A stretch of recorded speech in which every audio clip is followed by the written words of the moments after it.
आप अच्छे होंगे तो वेलकम करते हैं अपने यूट्यूब चैनल इस पॉइंट पर। तो आज का जो है हम आपको बीपीएससी टीआर को देखते हुए बिहार से संबंधित कुछ प्रश्न लेके आए हैं, जिसमें 5 नंबर जो है यहाँ से 5 नंबर आपके एकदम बनेंगे, तो इसको याद कर लीजिए एकदम। चलिए हम इस तरह से बताएंगे कि आपको क्वेश्चन में ही याद करवा देंगे। देखिए यहाँ है बिहार से संबंधित प्रसिद्ध उपनाम है, ठीक है, क्या है बिहार के संबंधित। चलिए चैनल पर नए तो चैनल को सब्सक्राइब कीजिए, बेल आइकन को प्रेस। पहला है लोकनायक। लोकनायक से किसे जाना जाता है? ऑप्शन में वहाँ पूछा जाता है, तो एग्जाम में पूछा गया था। नहीं, ये क्वेश्चन बार बार बीपीएससी की तरह पूछा गया था, ये भी पूछा गया था 66 जब एग्जाम हुआ था ना बीपीएससी का, तो इसमें ये पूछा गया था। तो आप बीपीएससी के थ्रू देने जा रहे हैं तो ये 5 नंबर आपका यहाँ से बन जाएगा, ठीक है। तो लोकनायक के नाम से किन्हें जाना जाता है? तो जयप्रकाश नारायण को। ऐसे जान लीजिए कि जयप्रकाश नारायण को लोकनायक के नाम से जाना जाता है। क्वेश्चन है बाबूजी। बाबूजी किसे कहा जाता है? तो जगजीवन राम को। बाबूजी क्या हो जाएंगे? जगजीवन राम। नेक्स्ट है बिहार केसरी। ये पूछा गया है 69 बीपीएससी में। बिहार केसरी के नाम से किसे जाना जाता है? तो श्री कृष्ण सिंह हो जाएंगे। कौन हो जाएंगे? श्री कृष्ण।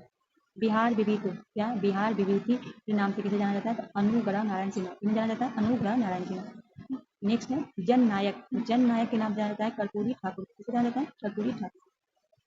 बिहार के लेलिन। अब पूछा जाएगा कि बिहार के लेलिन किसे जाना जाता है?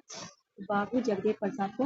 कोसी के गांधी। क्या है? कोसी के गांधी राम बहादुर सिंह को जाना जाता है। बिहार का अशोक। बिहार का अशोक किसे कहा जाता है? कोसी नदी को। देखिए है ना, आजाद शत्रु के नाम से किया जाना जाता है? डॉक्टर राजेंद्र प्रसाद। ये भी याद रखिएगा। और बिहार की सांस्कृतिक राजधानी। बिहार की अगर सांस्कृतिक राजधानी पूछे तो ये दरभंगा हो जाएगा। बिहार की औद्योगिक राजधानी अगर पूछ दे, बिहार में औद्योगिक हो जाएगा बेगूसराय।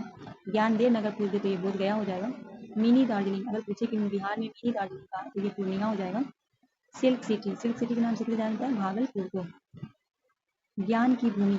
ज्ञान की भूमि किसे कहा जाता है? नालंदा को। केले का शहर हाजीपुर। लीची की भूमि मुजफ्फरपुर।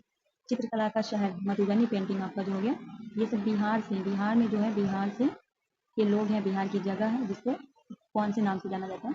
तो चलिए बिहार स्पेशल के लिए नेक्स्ट है, आगे भी देखते हैं आगे टॉपिक क्या है।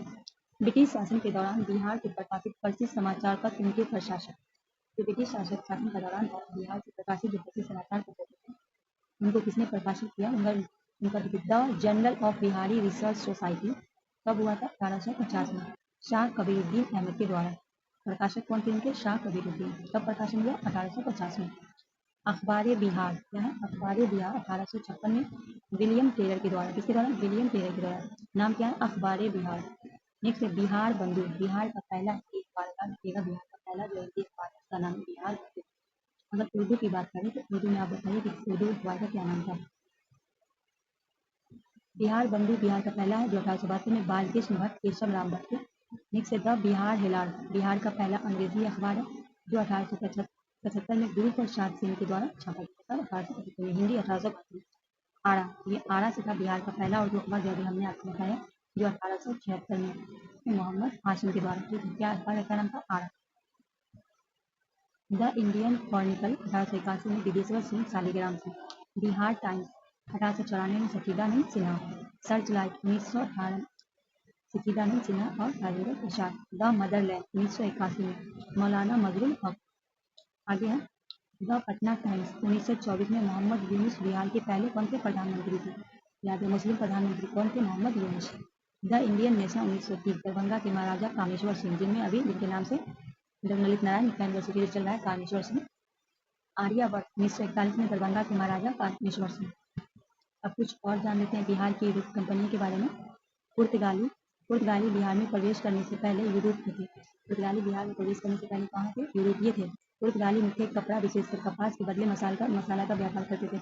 मतलब वहाँ से कपड़ा लाके कपड़ा यहाँ से विशेषकर जो ले जाता था वो मसाला का व्यापार करता था। ठीक है। मुगली क्षेत्र का पहला स्थान था जहाँ पुर्तगाली 1578 से 80 में अपना कारखाना स्थापित किया था। 1578 में। ठीक है। जब मुगल सम्राट अकबर ने पुर्तगाली कप्तान पेंटो डेरस को इसकी अनुमति देकर पूछने वाली हो गए पुर्तगाली में 1579 से 80 इस वक्त कौन सा सम्राट था? तो मुगल सम्राट अकबर ने। ठीक है।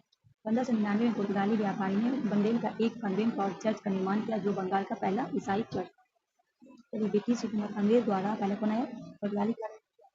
अब हम आपको बताते हैं ब्रिटिश हुकूमत के बारे में। अंग्रेज दूसरे यूरोपीय थे जिन्होंने 1620 में पटना के आलमगढ़ में अपनी फैक्ट्री स्थापना की, लेकिन 1621 में इसे बंद कर दिया गया। अंग्रेज जो था दूसरे यूरोपियन था जिसने 1620 में कहा पटना के आलमगढ़ में, लेकिन 1621 में इसे बंद कर दिया। फिर 1651 में ब्रिटिश इंडिया कंपनी ने इसे गुलजार बाग में फैक्ट्री का पुनर्जीवित किया। अब आता है डच। डच इंडिया कंपनी ने 1632 में पूछता है बिहार में डच जो आया वो कब स्थापित किया? तो 1632 में पटना के में अपना कारखाना स्थापित किया। इस स्थान को अब पटना कलेक्ट्रेट के नाम से जाना जाता है। ठीक है। और डेनिस की बात करें तो 1774 में Danish East India Company Patna आया, जिन्हें पाली पर अपना कारखाना स्थापित किया। ये रहा आपका बिहार से कुछ प्रश्न। अब आप मिलते हैं नेक्स्ट वीडियो में, तब तक के लिए दीजिएगा।